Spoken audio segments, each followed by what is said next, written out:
அறுவை சிகிச்சையால் வலது கை செயலிழந்து போன பெண்ணுக்கு 1.1 மில்லியன் ரிங்கிட்டை இழப்பீடாக வழங்க நீதிமன்றம் உத்தரவிட்டிருக்கிறது.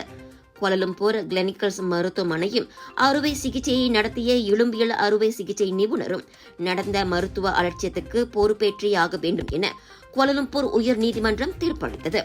பாதிக்கப்பட்ட நூருல் இமான் அபு மன்சூர் என்ற அந்த பெண்ணுக்கு செலவு தொகையாக 1,50,000 ரிங்கிட்டை வழங்குமாறும் அவ்விரு தரப்புகளை நீதிபதி உத்தரவிட்டார்.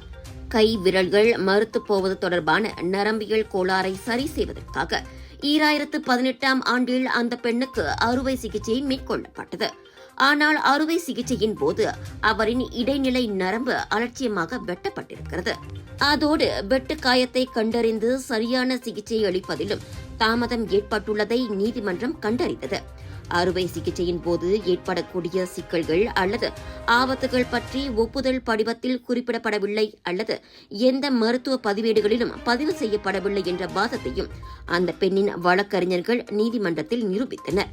17 வயதில் அறுவை சிகிச்சையில் நடந்த கவனக்குறைவால் அந்த பெண் தனக்கு மிகவும் வாட்டமான வலது கையை பயன்படுத்த முடியாத நிலைக்கு தள்ளப்பட்டுள்ளார்.